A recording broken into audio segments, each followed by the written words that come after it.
Happy Wednesday, bayang karista, nagbabalik naman buko, Kit Abata. Parang binanggiya ngayong araw ng Miyerkules, January 7, 2026. At unang araw ng pakarera ng MMTCI para sa taong 2026, no? Meron lang tayong 7 races at puro 1,200 meters ang distansya natin. Maximum 8 runners na sigurado dahil 1-2 nga lang ang karera. At yun nga, tingin ko medyo lamado dahil ang maaga kong tip, 3 sinolo ko. So, bahala na lang po kayo kung dadagdagan nyo. At saka, with bearing na ngayon, no, back to regular programming tayo para sa walang guaranteed. Okay, start na tayo. Race number 1 sa 3-year-old and above maiden race. Mga placers po ito. Pisa rin ng winner take all. Start time natin alas 5 ng hapon. Regular schedule po.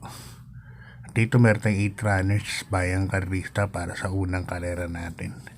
So, suluhin ko na to. Numero 2, 189. Nasa kaya ni Jackie AB Serios, ni Albert Serios. Ito 3-0 po ito kala Kane Melody. Malakas po laban yan. Tinalo niyan po si Graylars dating segundo nun si Concrete Solution. 3-0 po, bumabalik pa po yan. Isang mabilis na kabayo, pero tingin ko may second win po ito, kaya para sa akin medyo lamang po, no? Itong numero 2, 189, taking kabayo rin. So, para sa akin, sasuluhin ko na po yan. Number 2, 189. Okay, good luck bayang karista. Lipat tayo sa race number 2. Isang rating base class 517 to 41 points split group. Pisa rin po ng pick 6, no? From races 2 to 7. At dito meron tayong 8 runners bayang karerista. First case ko rito, numero 1, Crown Prince, sasakay ni Jackie Michael De Jesus. Crown Prince, mainam na ngayon ang tinatakbo.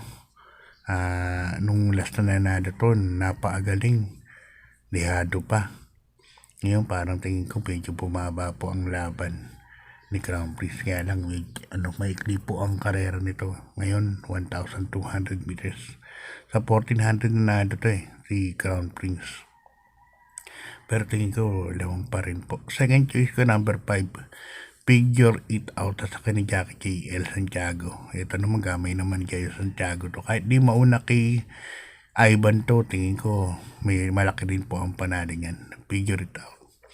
Okay, good luck bayang karista. Lipat tayo sa race number 3. Isang rating base class 4, 42 to 56 points split group. Gusto po ng pick 5, no? From races 3 to 7. At dito meron tayong 6 runners. Medyo mataas po ang grupo. Ito 1 for the day ko. Sasuluhin ko na po ito. Numero 2, Iron Age, sasakay ni Jackie O'Neil Cortez. Sa tatlong sasuluhin ko, ito po ang pinaka solo ko, no? Talagang didiinan ko to. Iron Age, tinalo niya si King's Cup na minamagaling. Pero nakitingin nakapigil lang si O'Neil. Di man lang binigyan ng palo. Napakainam nitong kabayo nito. Nabili ang ang auction price nito dati, kung mo sa peso, nasa 25 million. Binili ng Dubai. Kaya nabili na ni Mr. Antonio Lagdameo. Napakainam po niyan, Iron Age. Okay, good luck bayang karista. Lipat tayo sa race number 4, sa rating base class 5, 17 to 41 points split group. At dito meron tayong 8 runners. Pisa rin po ng pick 4 from races 4 to 7. First case ko rito kabayan ni Ma'am Rencel Torres. Number 1, Doña Teresita. Although may mabilis dito, sneaky eyes. Access deviation, sa tingin ko kayang unahan ni JB Hernandez to. Si Mr. Aerocul pa ang hinete. Napakabilis po niya Doña Teresita. Kung sino po mabilis ang iunahan yan. Kaya pag nauna po yan, tingin ko malaki na po ang panalo yan. Nalagay lang ako ng protection numero 6, Axis Deviation. Yan. Okay, good luck bayang karista. Di pa tayo sa race number 5. Ang race number 5 natin, another rating base class 5, 17 to 41 point split group. At dito, 1,200 meters nga ang distansya natin. No?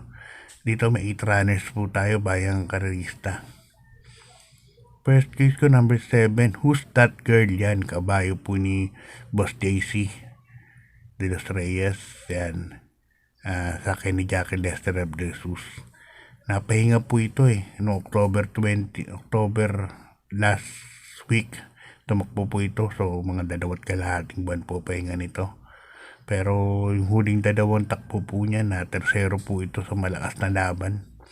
Kaya para sa akin, kung ganun pa rin po ang kondisyon nito, lamang po yan. Numero 7 na yan, Who's That Girl? Halagyan kong protection, numero 8, Blown Away. Ito naman nag-i-improve sa kay ni Boy Henson. Kaya para sa akin, magandang dihado. Okay, good luck bayang karista. Di po tayo sa race number 6. Isang rating base class 517 to 41 point split group. Dito meron tayong 8 runners. Susuluhin ko na rin to. Numero 8, Rocking Bell, sa kay Jackie G.L. Sego Jr. Tinalo niya na to si Walking on Sunshine nung nakaraan, no? At napakainom nito si Rocking Bell. Halos medyo milya nandun na kagad. At pagsunga ng rekta, bandera na po. Kaya sa tingin ko baka mas lalong napabor po sa kanya ang distansya ngayon. Mas sumikli at saka maganda po ang numero niya. Last to enter pa. So nasa kanya na po ang lahat para Daniel Padilla. Kaya para sa akin lamang po yan. Numero 8, Rocking Bell. Kaya para sa rota ko, susuluhin ko na po yan. Okay, good luck bayang karista. Di pa tayo sa ating last race. Race number 7 sa rating base class 5, 17 to 41 point split group. At dito medyo magulo po ito. Race number 8 na to, kayo na po bahala magdagdag. Pero for tips purposes po, 2 lang po lagi ang pinipili ko, no? Para naman sa mga small capital na players natin, na mga fans, no? Mga subscribers na laging nakafollow sa atin. Yan, hindi ko po masyado nadamihan ng tip. Okay.